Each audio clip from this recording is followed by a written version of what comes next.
Well, welcome to Conversations with Dr. Harriet and our special guest, Tekoa Pouerie. Right? I Euphoria. got it right.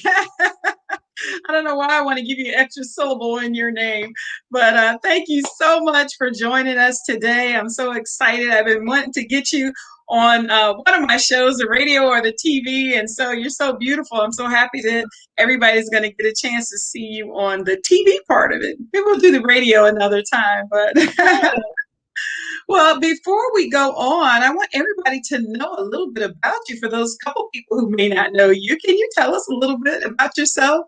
Sure. Thank you, Dr. Harriet. First, I want to say to you, thank you for having me on. You are absolutely remarkable. I love all that you're doing to empower women and to celebrate women that's doing the work that they're doing. So thank you so much for that. And just a little bit about me, I'm the same. I love empowering women, empowering communities. My background is in nonprofit sector. So my career took me from being a motivational speaker. I traveled the world in my 20s, just sharing my story, how I overcame obstacles, grew up in poverty, was on welfare as a child, and how God allowed me to break that generational curse to become a six-figure earner. And so I traveled the world sharing my story. And through that, I had an opportunity to join a nonprofit as a program director, as well as an opportunity to write books for youth that were living in at-risk environments. And from that, I became an executive director of a nonprofit. Today, I'm actually a senior director at a national nonprofit. In addition to that, I have my own business, which is Tekoa Pouerie International, where I go in to criminal justice organizations such as law enforcement agencies, courthouses. I work with probation officers, and I train them on understanding racial bias and what that means. So I train for the National Criminal Justice Institute, which they send me all over to come in and deal with some of those issues that we're currently seeing play out on television. I've been doing it for over a decade. And so my passion is to help equip individuals that work in communities of color, equip individuals that work with youth of color to understand the uniqueness of our history and how to collaborate and work together. In addition to that, like most women, I have like 55 hats. But in addition to my business and my career, I'm also a minister. I've been ministering since the age of 12 years old. Again, my heart is for women, empowering women, letting them know there's Deborahs inside of them, there's Ruths inside of them, and God wants them to be all that He's called them to be. And so that's what I do. That's right. I want to give a shout out to your husband and Yay. your family. Tell us a little bit about your family. Sure. So my husband is Dio Pori. Much like me, he's bivocational. So he's a chief revenue officer at sales agency, in addition to pastoring Acceleration Church. And we have two beautiful kids. Maximus is our oldest. He's 8 years old. Even though he looks like he's 10, he's like his father. He's very tall. And then my baby is Bella, who's 7 years old. And so together, we work together in ministry. I always say our kids work in ministry along with us. And so we work together in ministry. I actually met Pastor Dio at a church.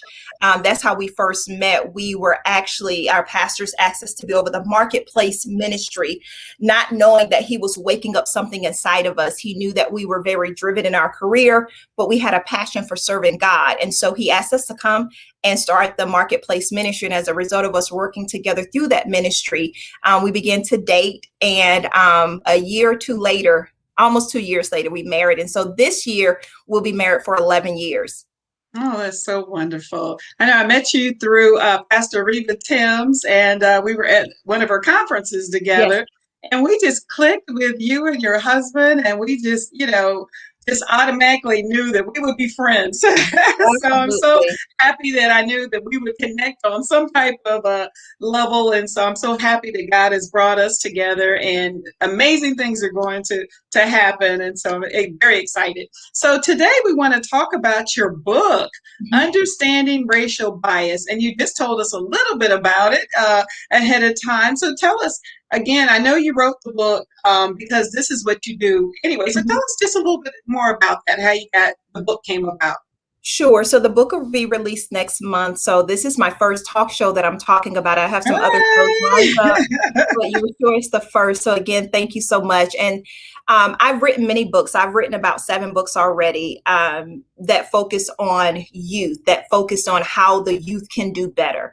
One of the books is called Breaking the Vicious Cycle. I have another book, You Got the Power, Blossoming into a Beautiful Lady.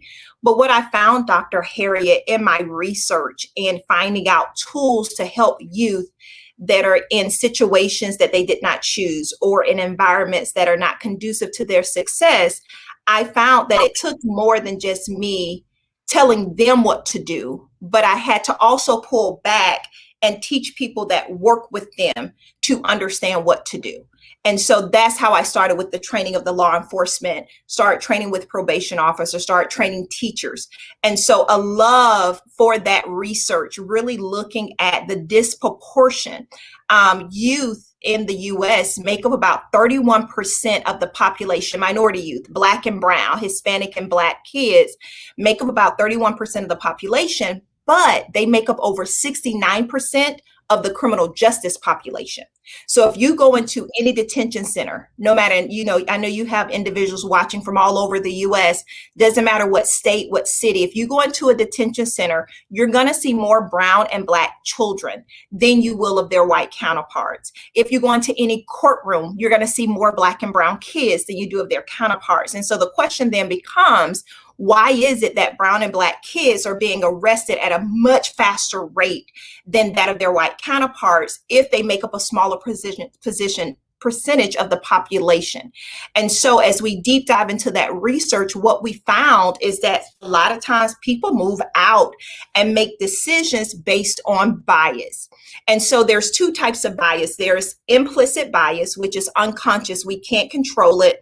When I do my trainings, I'll show a picture. So I'll show a picture of a car that has loud colors, big rims, and I'll say to the trainees, describe the driver to me. And no matter where I'm training, they'll say, oh, he's Black, he's Hispanic. I'll say, tell me the type of music.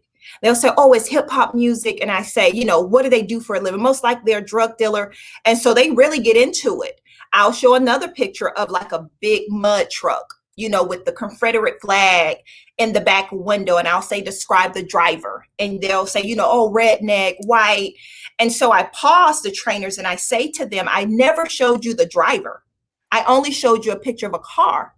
And immediately these ideas of that person came up. That is unconscious. That comes from media. That comes from movies. That comes from experience or lack of experience. And so that's implicit bias. Then there's also explicit bias. That's when it gets dangerous. When you have these unconscious thoughts of a group of people and you act out on it. So now I'm going to treat you a certain way simply because of the car that you drive.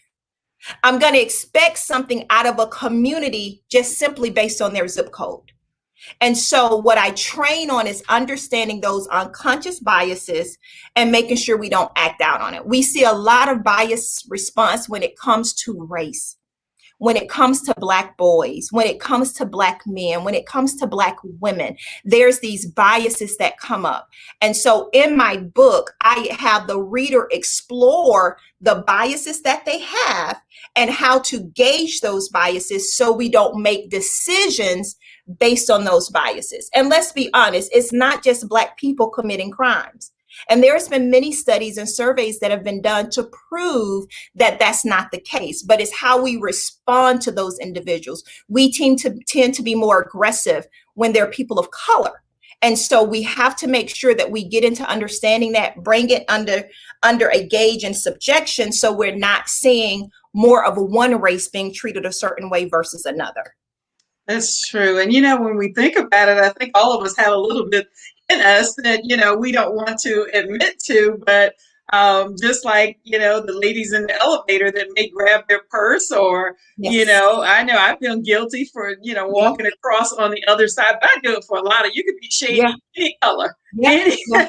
I don't care what color you are, if you're shady and, it may not even be that person, may not even Yeah. be that, you wanting to commit a crime, but if you look Yeah. shady, I don't care what color. I'm walking Yeah. to the other side of the street and I may hold my purse a little Yeah. tighter. You know, so I And think a it's, lot of us do have, implicit, yeah, what is it? Implicit implicit bias. bias. Okay. And it's so important that you said that, Dr. Harriet, because we do. I'm a bias trainer and I have biases.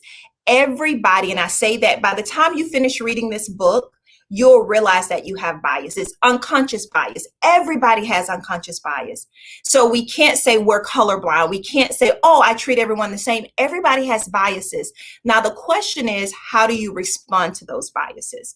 But we all have it. There's a book by Carter G. Woodson, and the book is called The Miseducation of a Negro.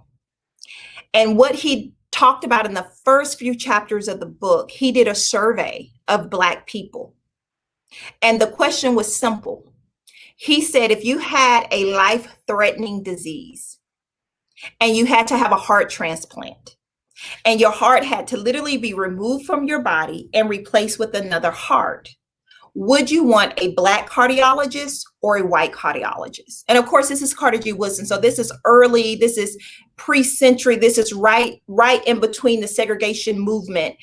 But the majority of those Black individuals, over 90%, said, I would prefer a white cardiologist because I Wow. perceive that a white cardiologist is smarter, more intelligent, more experienced than a Black one. And so you're absolutely right. Black people have biases about Black people.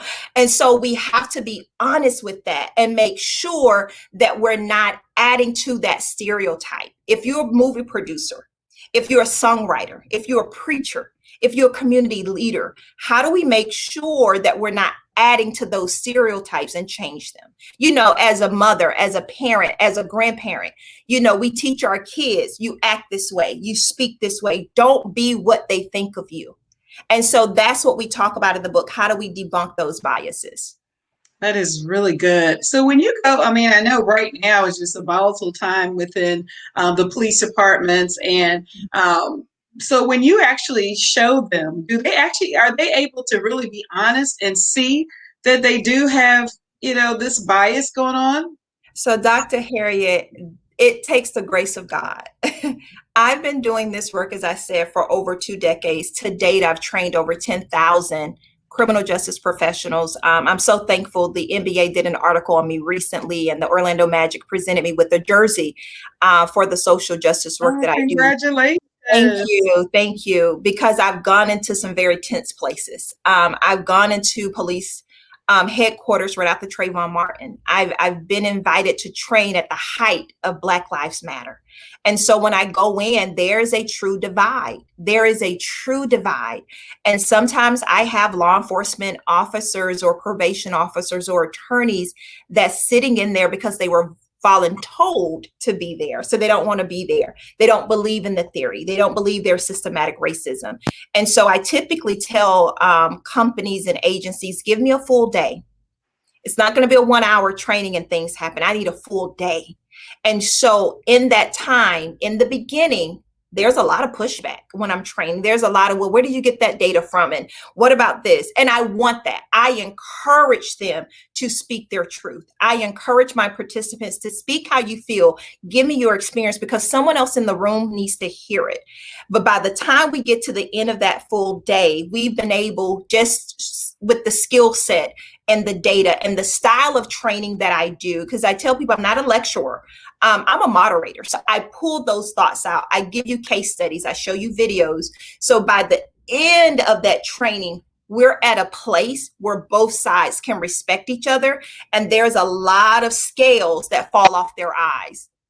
And so in the beginning, yes, it's very difficult. It's very difficult with me being a civilian and not a sworn officer. Thankfully, my degree is in criminal justice. I went to college for it. It's not just something I do. I have several certifications and I have a degree in it. So that gives me the qualification. I am a subject matter expert. So they tend to listen because of those credentials. But from a personal perspective, it is a hard wall to tear down. But thankfully, by the end, we get to a good place because at the end of the day, most law enforcement agencies signed up to do this job because they wanted to better their community. They Right. wanted something positive. We have more good police officers than we do bad. Just like we have more good preachers than we do bad. We have more good priests than we do bad. But the things that hit the story in the news are the bad ones. And Right. so most of the times when we get to the end of the conversation, we're all on the same page, but it takes time. Right. So, is this something that is done in every um, city, or is it just, different? The police departments will come and talk to you, or ask you to come in and speak? Great question. So how it started, one of my first law enforcement agencies I work with is, I live in Orlando. Again, I know your audience is all over. But the Orange County Sheriff Office, at that time, the sheriff was Jerry Demings, who's now our mayor.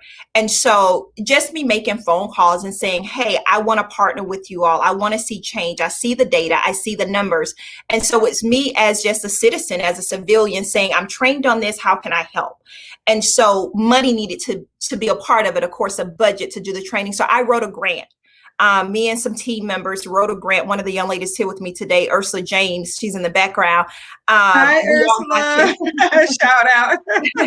so I had a team.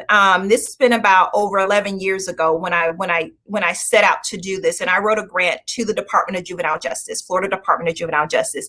They approved my grant for 3 years. And so as a result of that 3-year grant, I went in and we trained every school resource officer in Orange County.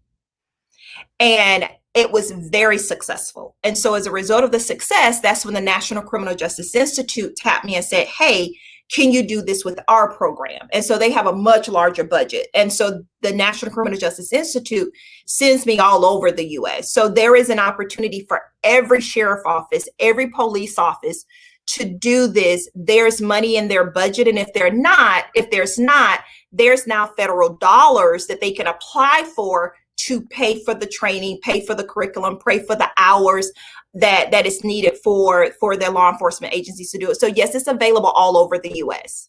Oh, that is so good. I know with everything that's happened with George Floyd and, Mhm. with the police, and it's one thing I've been saying the whole time, the training. It just, Yeah, everyone needs to be retrained and to, go over these type things because, they may not realize that they're doing that. I mean, I have a black son who is, well, he's black, yeah, but because I have black, but with my son, I'm always constantly worried about him. I mean, we had to have that talk. yeah, If you get pulled over, it's, make sure your hands are 10 and 2, and I'm always telling him, that, which, I know that he understands it, but, just, it's a shame that we have to say it to our kids, but just comply. That's all I could say. yeah, Let mama handle it later. yep, yep. Just do what I'd you're rather supposed for to you to do, live. and you Yeah, just don't know. But a lot of especially when my son was going to high school, and the school that he was in was primarily white, and I would tell the people would always make little comments when things would happen. I was like, well, you don't have to talk to your son every time he goes out and give him the talk. yep, Your son can go out and you're not worried that if he gets pulled over, he may not make it back home. These are things yep, that we have to worry about. And so I've been saying, all along that the training has to be there. And I think that that's a major change that it can make a difference in the world. You're always going to have bad apples. You can't get rid of those bad apples. But I yeah, think if the training is there, that's really going to be the difference in yeah, police reform right yeah, now. yeah. And when my son just recently got pulled over, he was he had his phone out, and so he got actually pulled over for, they thought he was texting. And Oh so, wow. I mean, I'm like, okay, can you pull up to him and the loudspeaker tell him to stop? So he actually got pulled over, and it was a cop that was being trained, and he really came at him. The extraordinary extra came at him. And the other cop had to tell him, hey, dial it back, dial Wow. it back. But it's just really scary that in their mind he just automatically figured that he had to be aggressive with this young black man. Yep. And so, like I said, it's just if we could get every police officer in America to read your book Yep. Thank you. and have this Push that out training, there. yeah, every book should be in every police department, Yeah. multiple books, Yeah. and And you know just to what most understand. Absolutely. And what most people don't know, Dr. Harriet, do you know that it takes longer to become a cosmetologist than it does to become a police officer? Really? And Wow, a I never knew cosmetologist, that. yeah, the cosmetologist is given the right to use scissors. Police officer is given the right to use a gun.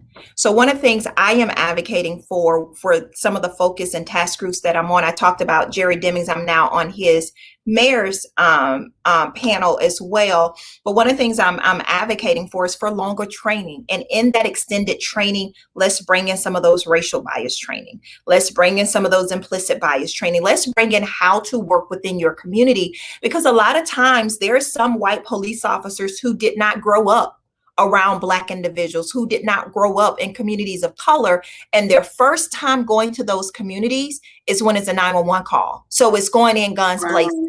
So we got to begin to train law enforcement during the training process when they're in the academy. Can we extend the 30 more days? And in those 30 days, let's make sure they understand the communities that they're going to serve. A lot of times where they may be called to Pine Hills versus Windermere. How do you go into those communities without that fear, without that bias? One of the trainings that I did with the Orange County Sheriff Office is that we brought the police officers in the community. So I worked with Robbinswood Middle School, for those of you that are from the Orlando area, Evans High School. I took them into predominantly Black schools and communities, and we would have once a month on a Saturday morning for the kids to come out, the parents and or grandparents or foster parent, and the police officers to come out. We provided free food, we had some entertainment, and we had some heart-to-heart discussions. In the beginning of those trainings that we would do, there was walls that was up.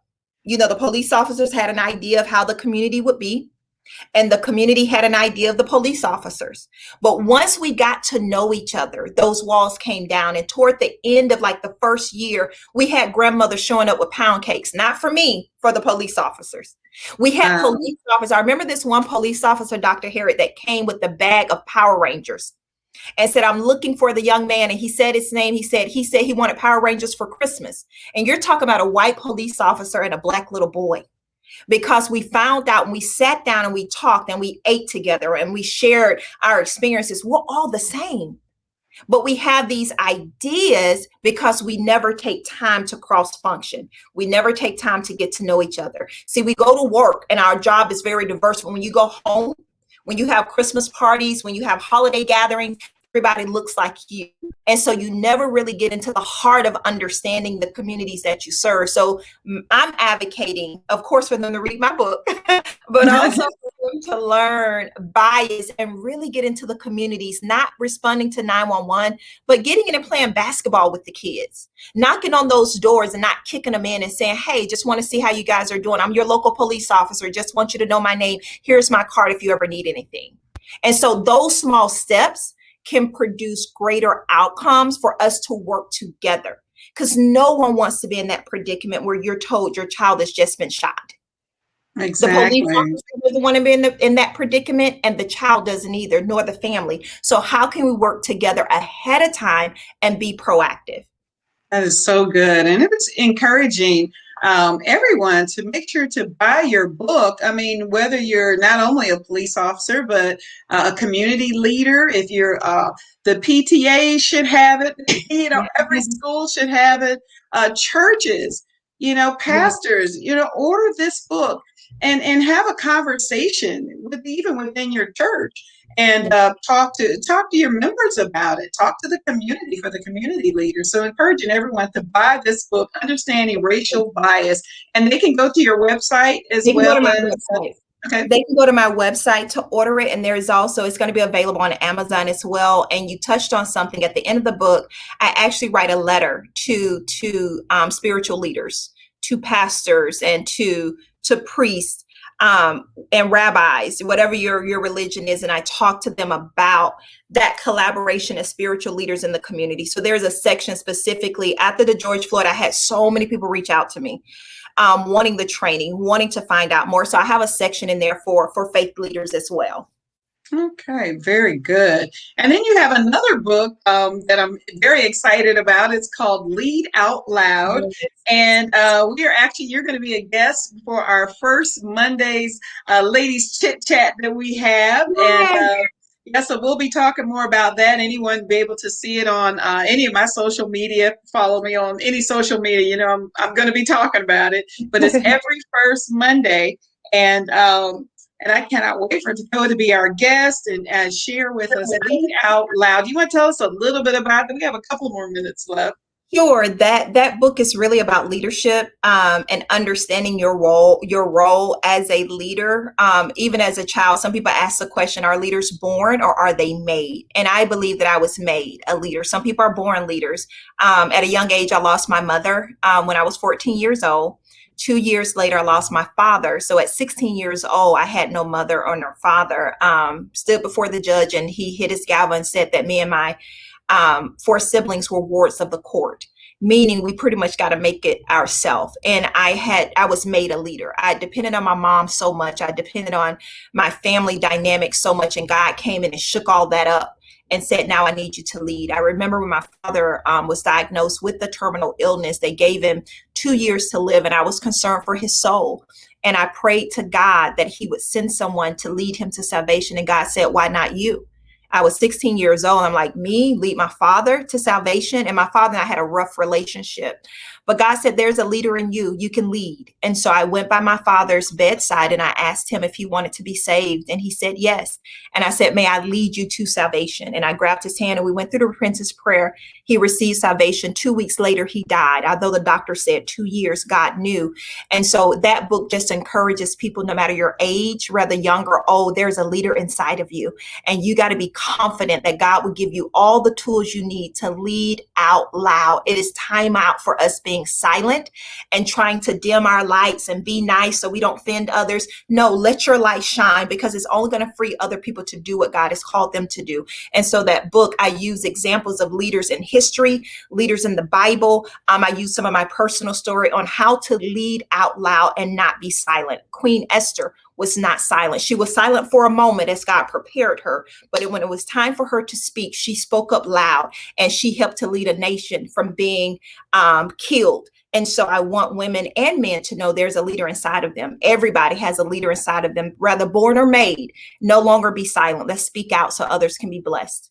That is really good. So we need for you all to go to her website and order both of those books. Actually, you have more books that are out, but those two in particular that they definitely need to order. And I hope that you'll come back again. I know there's just so much Absolutely. more that we could talk about, and I'm really excited that you even agreed to speak to our girls at our Daughters of Destiny with the Boys and Girls Club. And so I just love your spirit. I love how you're just so willing to help others, and you know, and it's we need more people like you out in the world. So I Thank thank you you. again for coming. Thank you for being here.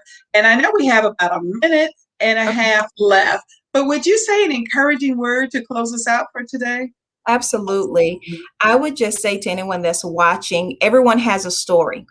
I didn't know I had a story. I just lived through what is called life. But everyone has a story. Whatever you've been able to overcome, whatever you've been able to conquer, that is your story, and someone needs to hear it. So whether you write your story down, you speak it out loud, you post it on Instagram, share your story, someone needs to hear it. God has positioned all of us to reach back to the next generation. A lot of times we get focused on our goals and our success and what we want to be, that we forget the next generation. I have a heart for the next generation that's coming behind us. And I want to encourage everyone to share your story so someone else can hear it. Dr. Harriet just mentioned the Boys and Girls Club. There's little boys and little girls that need to hear your story, to have hope, to keep going, to not give up. We've all been in that place in our life when we were growing up and going through life that we wanted to throw in the towel. But somebody needs to hear that if they keep going and they keep pushing, they will win. And so I encourage you all to share your story. And Dr. Harriet, I thank you for allowing this platform so that people can share their story, to be a blessing to this generation and the generation that's coming behind us. Oh, that's so good. Thank you so much. I can't believe our time went by so fast. But again, I want to thank our special guest, Tekoa Pouerie, or You, Pouerie. Let Corey, you me got make it. sure. I don't know why I want to give you, I tell you extra syllable, but But again, thank you so much. Blessings to you and your Thank you. family. And we know this book is going to be on a New York bestseller. We're praying for Woo! that. We're speaking that into Prophesy. existence. Actually, yes, very much so. And also, ladies, if you're having a women's conference, make sure to invite her. She will definitely be a blessing to your conference as Amen. well. So thank you again for Thank tuning you in so much. to Conversations with Dr. Harriet and our special guest, Tekoa Pouerie. All right. Thank you and see you all next time.